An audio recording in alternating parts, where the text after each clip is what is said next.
adrift. Boris stuck up his Sleaze plea not bring to bear by-election, a 6-point lead over by Labour. Boris Johnson has insisted Sleaze allegations levelled at the Conservatives will not affect voters' choice in upcoming by-elections.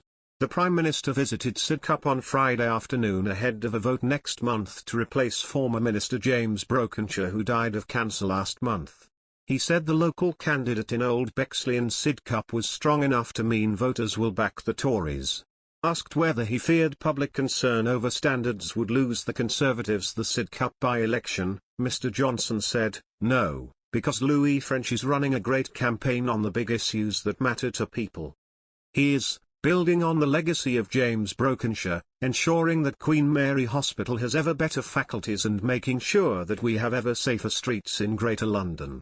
The PM's faith in his party comes after leaked text messages seen by The Times suggested Culture Secretary Nadine Dorries accused fellow Tories of peddling totally not true predictions that the Sleaze allegations over second jobs would hurt the party at the ballot box. However, Labour has opened up a 6-point lead over the Conservatives as a row over Sleaze continues to damage the government, a poll has suggested. 40% of people would vote for Labour in an election today compared to just 34% for the Tories, according to the latest Savanta-Comries data.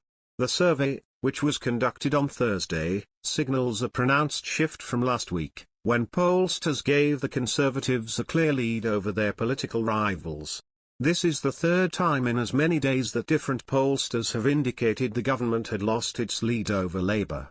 The Savanta-Comries poll, commissioned by the Daily Mail, presents by far the largest swing away from Boris Johnson's government of the three.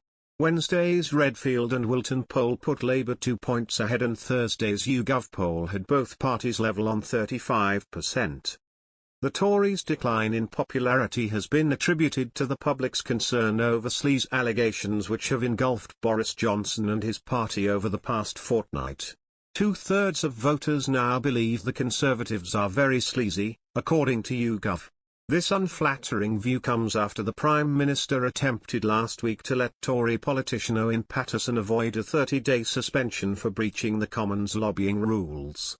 The MP resigned his position in the ensuing backlash. The government was then beset by further accusations of sleaze, after it was reported that it gave peerages to 9 former Tory treasurers, who had all donated at least £3 million to the party. The SNP matter referred the matter to the Metropolitan Police, but the force confirmed on Friday that it will not investigate the cash fauna's claims. Tory M.P.'s second jobs have also been in the spotlight, particularly Geoffrey Cox, the MP for Torridge and West Devon, who has earned almost £1 million working in the British Virgin Islands. It has also emerged that MPs have claimed £1.3 million from the taxpayer to rent flats in the capital. Despite this string of sleaze accusations, Mr Johnson claimed on Friday the stories would not affect the Tories' performance in 2 upcoming by-elections, which will be held following the death of Tory MP James Brokenshire and the resignation of scandal hit Mr Paterson. Culture Secretary Nadine Dorries also dismissed a possible downturn in her party's polling results in a WhatsApp message sent to Conservative colleagues this week. In comments seen by The Times, she rubbished her colleague George Freeman's assertion that it will take a lot more than good words to repair the damage caused to the Conservatives by the current sleaze row. The recent slump in the Conservatives' polling is still likely to worry some of its MPs. James Sutherland, the recently elected MP for Bracknell, said, "The left are not in government, they want to be in government, and they're looking for weakness. And I think in many ways, what has happened over the last week or so has provided that opportunity for them."